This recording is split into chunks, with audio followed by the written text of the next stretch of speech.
cream.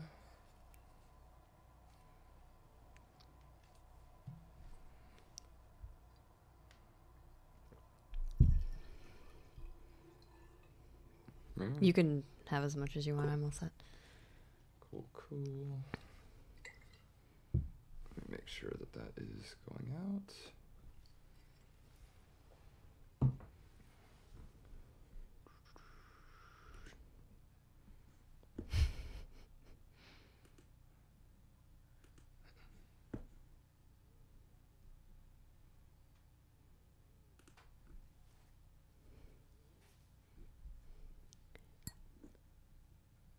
Right, cool, it's receiving that.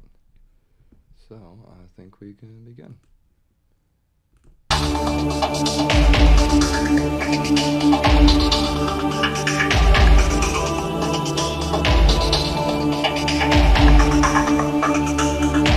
You're running through the darkness.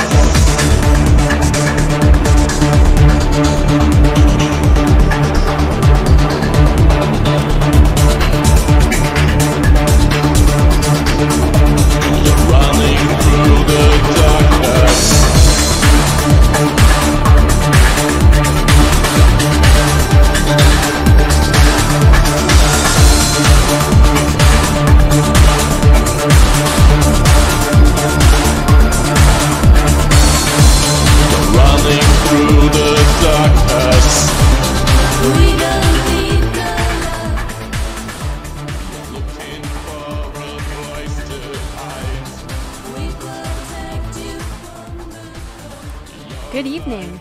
Good evening. Welcome to Between the Covers podcast.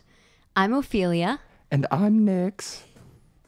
And tonight we have our part 2 of our very special episode, Fan Fiction Spectacular, I think. Extravaganza. Extravaganza, girl. Oh my God. whatever. You were here last week for it. Oh yeah, I just can't remember. Too much wine, I guess. So we picked out some lovely Lord of the Rings fanfics. Would you like to do this the honors of going first? I would love to. Now, what exactly did you prepare for us, and what made you decide on Lord of the Rings? Well, I've always loved Lord of the Rings since I was a wee lass, probably about 5th grade or so when I first read it. And I thought I would just, change things up a little bit and have a homosexual relationship. So let me get started on this. It's called Call Me Home. And wait, before we start, who is your favorite Lord of the Rings character / the most bonable? Faramir. Faramir? He is a tasty treat, although I think...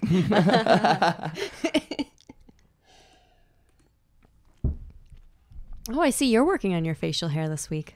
Like I said, facial hair on women, it's beautiful, it's empowering, and you know what? I'm just over men trying to judge us and tell us what beauty standards are. Like, if I just want to have hairy armpits and a hairy face, like, so be it. I'm still hot, girl.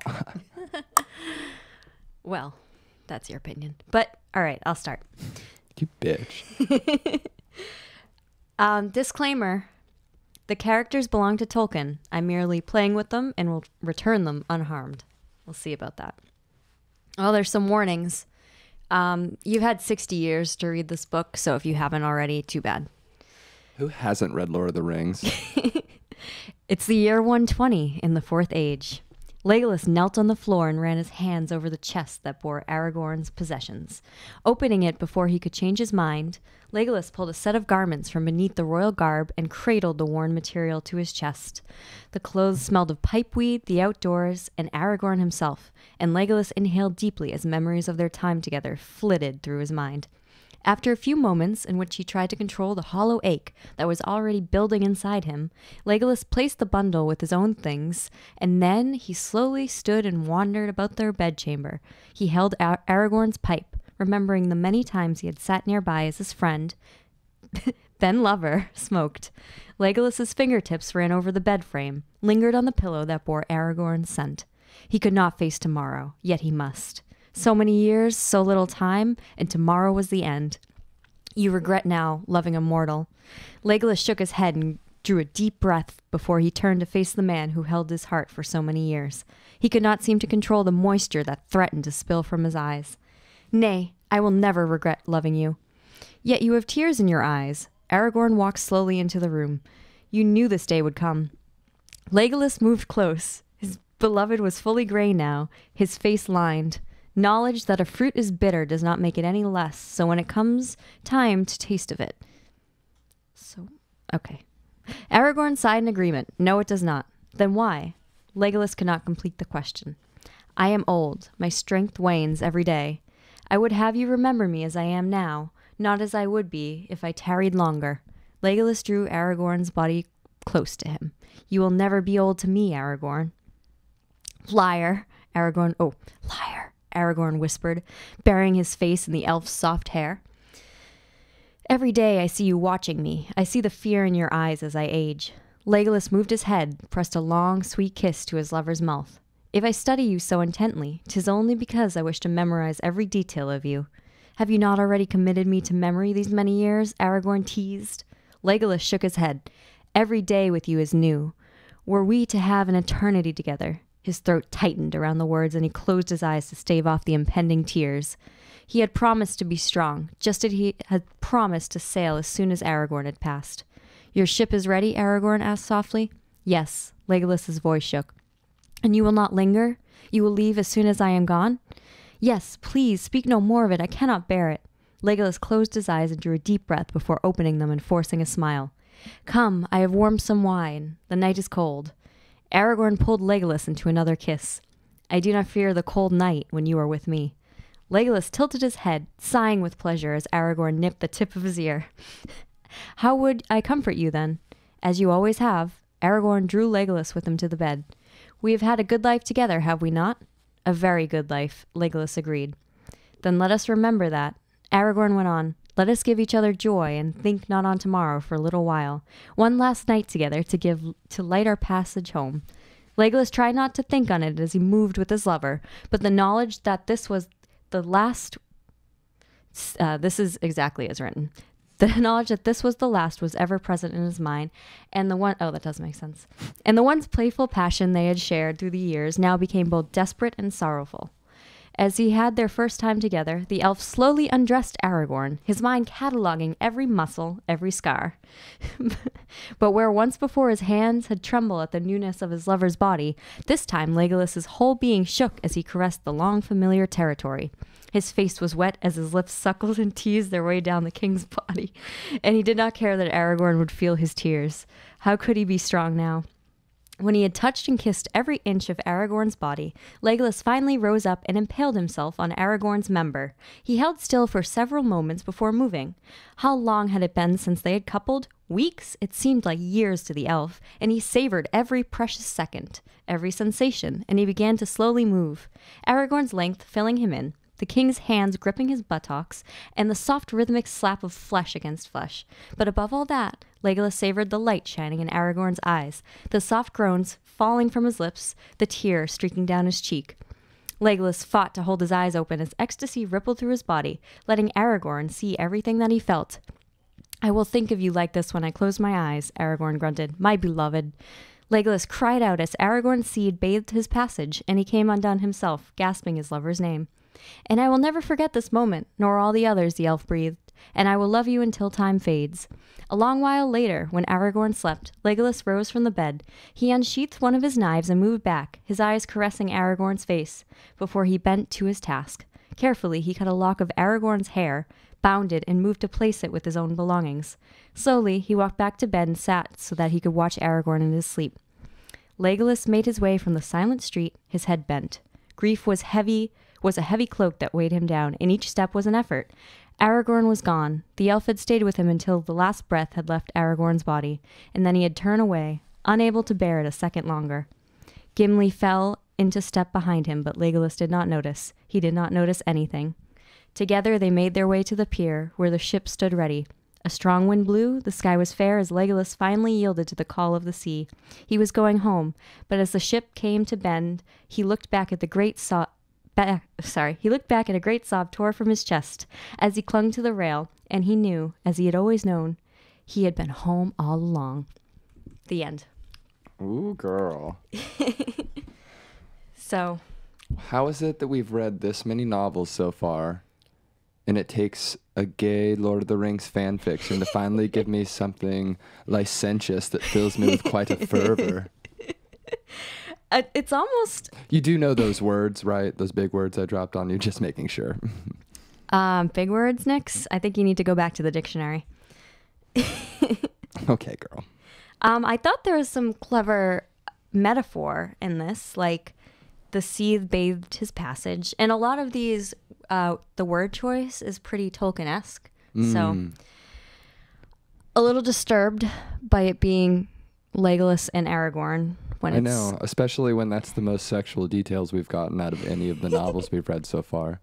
I feel like I said it I think you said it last week, how it's just, we read all of these once and it's like, and then they fucked the next morning. And it's like, what? Yeah. There's all this build up to nothing. But there's some very good detail in Very this. good descriptive detail. Yeah. I mean, read me that lovemaking sequence back again. It was, Here, I'll send you the link.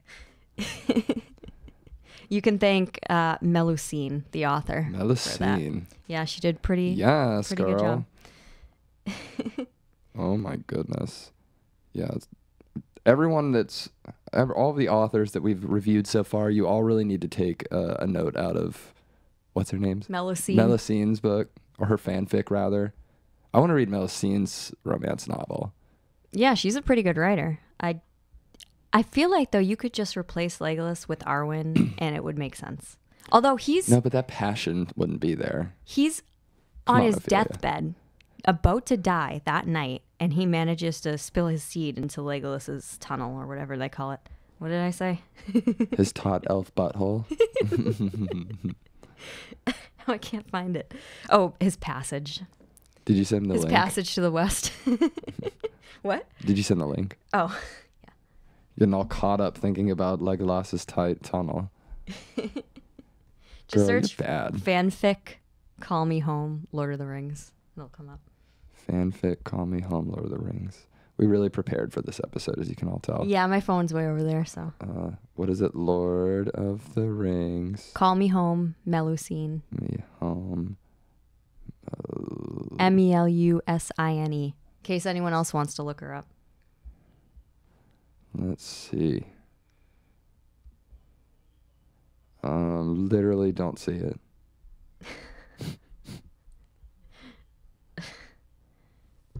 This is crazy. Fanfiction? Yeah. Fanfiction? Yeah. Didn't come up. Girl, just send it to me over Messenger. Now God. I have to log in. Unreal. You don't just stay logged in.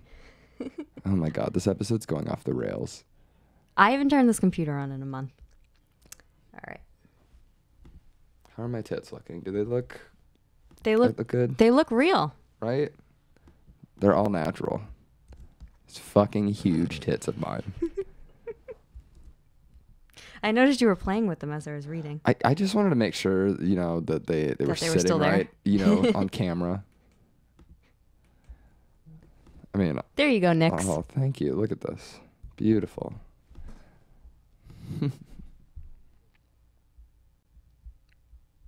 Wow. Drew him to the bed. Yeah, all of the buildup was good, and then they didn't stop at the buildup. They kept going.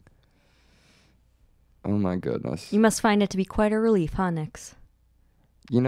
Finally some smut.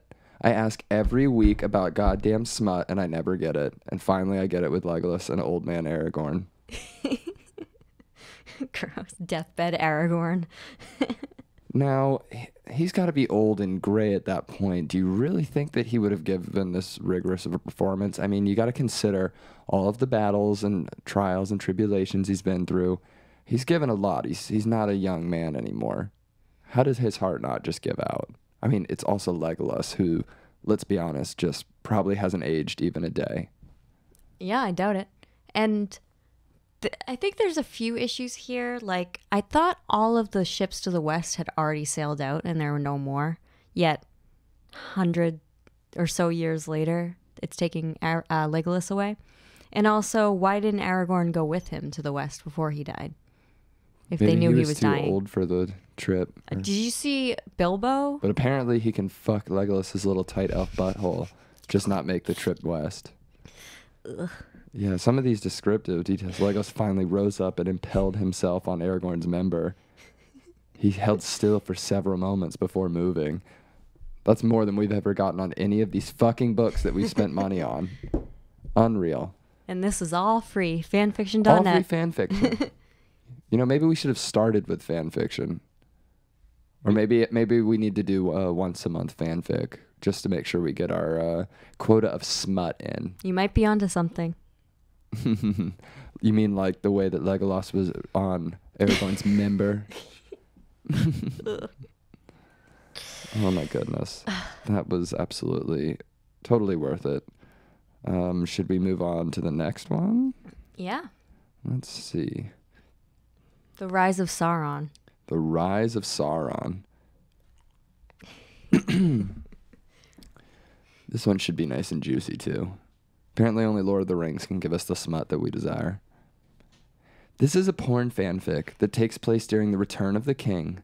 This is an alternative universe in which Sauron wins the War of the Ring. Many things are different.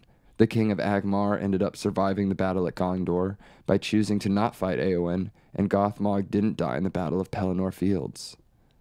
Aragorn ran as fast as he could. He looked behind him to see thousands of Mordor orcs. He turned back around and continued running. He looked to his left to see Gandalf. He then looked over to his right to see Legolas and Gimli. They had just assaulted the Black Gate. Their army was doing good until Frodo and Sam were found in Mordor. They were both killed. The orcs brought the ring to their master Sauron. He now has power again. The army of Mordor is now drawing the armies of men away from their land. There were only about 1,000 men left. There were about 10,000 orcs at Mordor. The army of men kept running. Aragorn looked back to see that the army of orcs had stopped running after them. Aragorn sighed in relief. They continued running back to the city of Gondor. Éowyn walked out into the balcony of the room she was staying at in Gondor. She saw the low number of men running back towards the kingdom. "Oh no," Éowyn said to herself. Gothmog walked up the old stone steps of an old watchtower at Osgiliath. Osgiliath. Thank you. "Ah, thy puny men lost. The time for orc has come," he said proudly.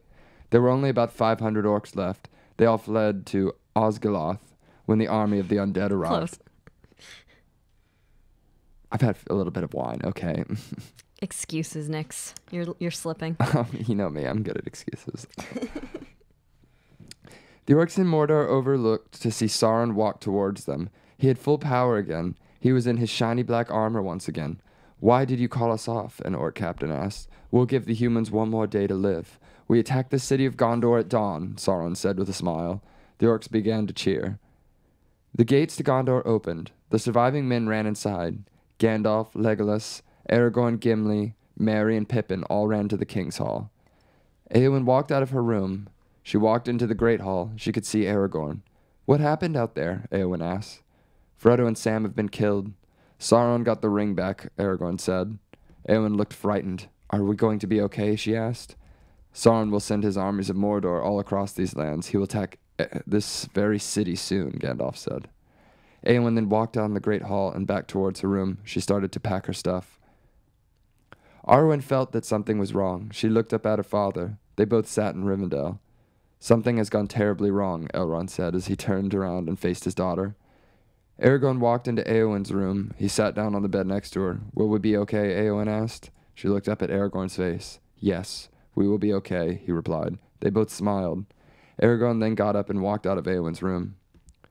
Éowyn laid back on her bed. She was wearing a white long shirt and a pair of brown pants. Éowyn decided she needed some time alone. Éowyn slid her brown pants down. That was such a left turn. I love it. She needed some time alone. Éowyn slid her brown pants down. I'm going to read it as it's written. She there them on the floor. She was wearing no panties underneath. Éowyn had a landing strip coming down to the top of her pussy lips.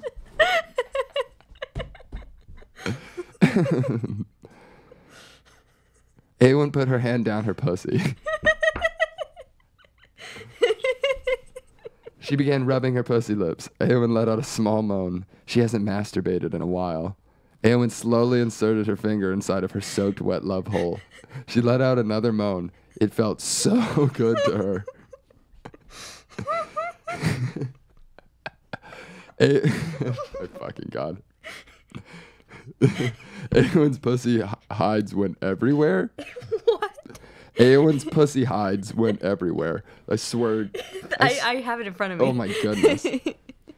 Arwen got up from her chair. She walked away. And where do you think you're going? Elroy's at Elroy. What is going on? Elroy. Hang on. Elrond. I swear I'm just going to read it as it's written. Arwen got up from her chair. She started walking away. And where do you think you're going? Elroy's asked. To Gondor, Arwen replied as she walked away. Elrond got angry.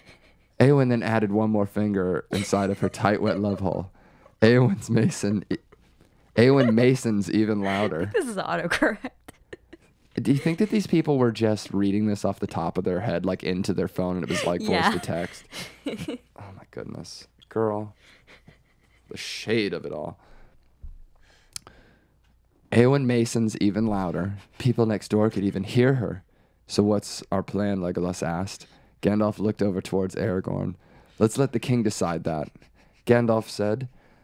They all looked at Aragorn. I say we fight, Aragorn said after a few seconds of silence. How do you plan on doing that? Gimli asked. Aragorn looked over at his short dwarvish friend. We fight for as long as we can here at Gondor. Then we will flee if we must, Aragorn said. Where will we flee to? There's nowhere else in Middle-earth to go, Legolas said. Aragorn looked at Legolas. What about the Lonely Mountain? Aragorn asked. I like that idea, Gimli said. It is agreed then, Gandalf said. Aragorn nodded. They then sat down at a table and got some food to eat. The Witch King of Angmar walked into the tower. Sauron was sitting on his throne. The Witch King bowed down. Lord Sauron, my forces are ready to be dispatched at dawn, he said. Good, Sauron said, smiling. Eowyn twirled her two fingers around. This drove her crazy. Eowyn then grabbed a dildo out of her drawer. She put it at the entrance of her... Look at how entrance of her pussy. She slowly slid it inside of her. Eowyn let out a gasp. She slid the dildo in and out of her love hole. She had never felt this good before in her whole entire life. She slid the dildo in deeper and deeper into her body. She made sure the dildo filled every last butt of her vagina. Eowyn could feel it coming. She then squirted all over her dildo and her bed. She screamed loudly in pleasure.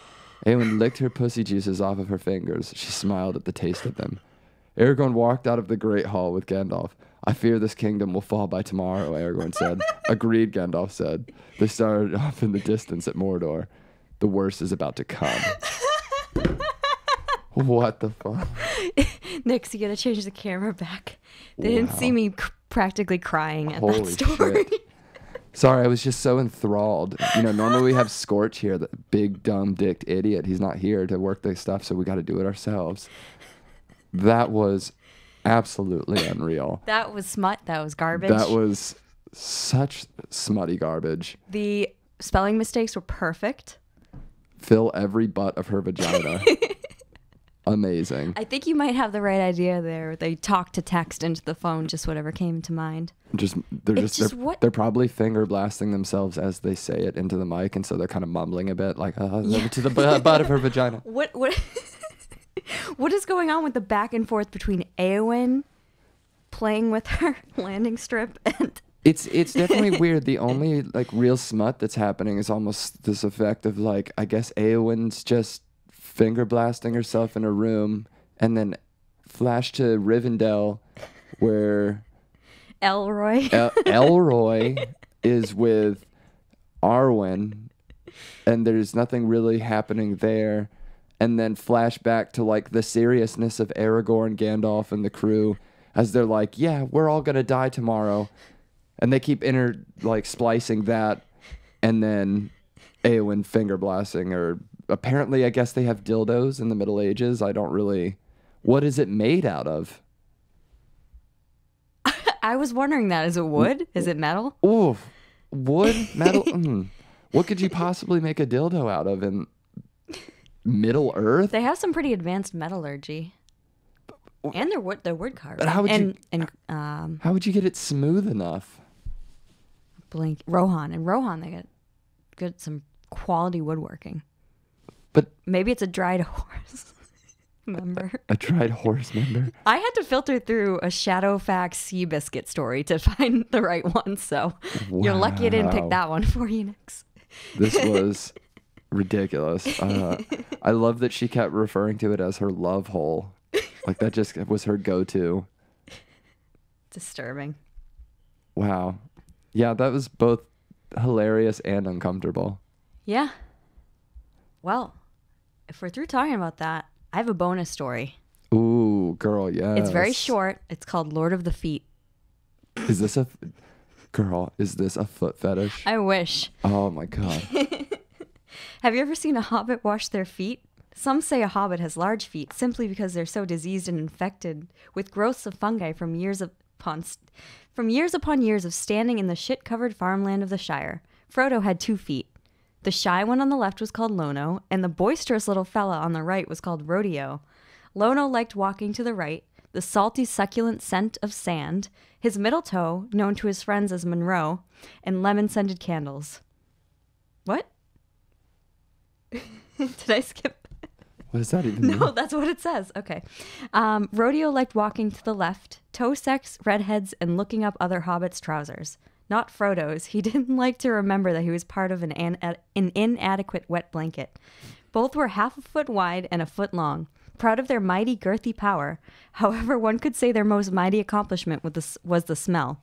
The smell of a Greek village after a year of fishing. The two currently sat in a shitty wooden cart next to 2 shrivelly gray feet in mobile homes. How rude, said Lono. Why were we disturbed? I was on the verge of a breakthrough. I can almost prove that licking is a better instrument of measurement than a penetrometer. And then the author goes, tell me what you think. This is the first draft. So I just found that when I was looking for fan fictions. I thought you might enjoy that story. You can thank Pube Liquor for that. Thank you, Pube Liquor. We appreciate your contribution to the art of smut. All right. Yeah. Wow. How are we doing for time? I have no idea. I can't see. Well, I don't have any more stories lined up. So. Well, we could probably wrap it up there.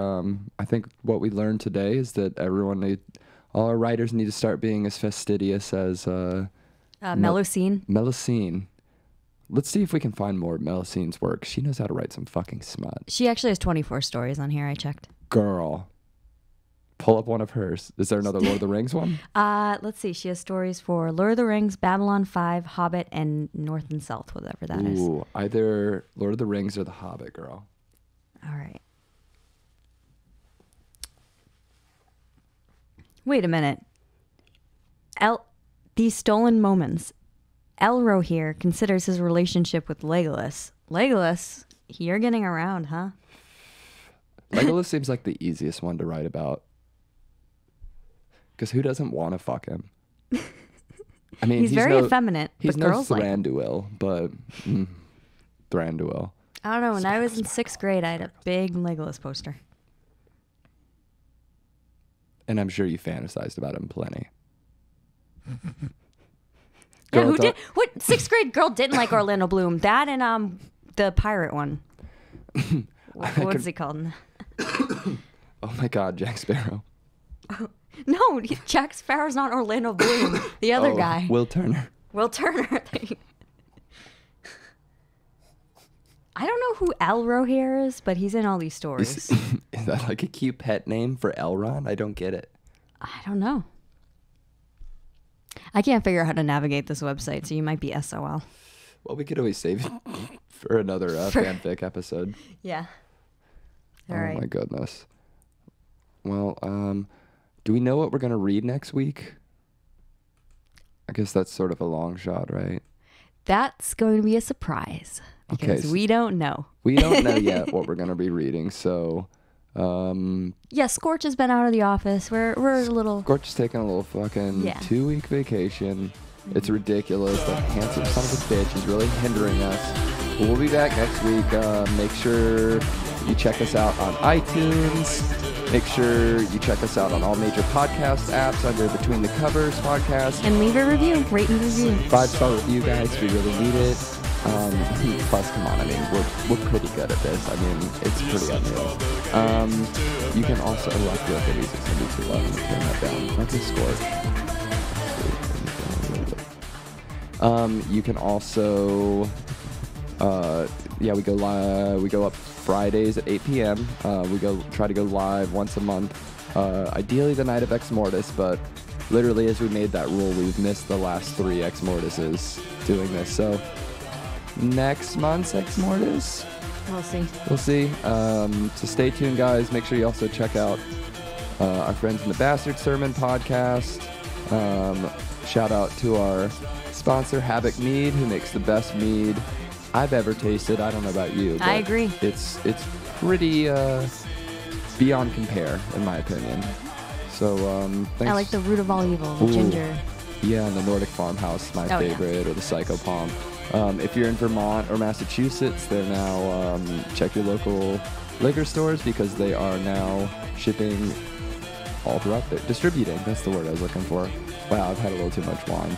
Anyways, tune in next week and slip between the covers with us.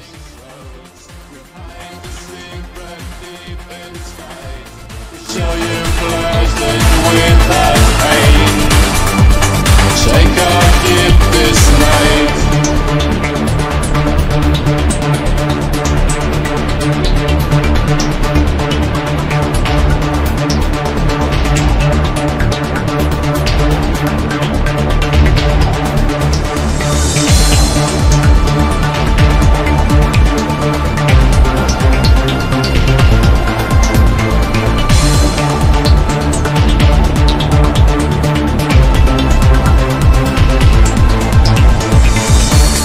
So much beauty in the world.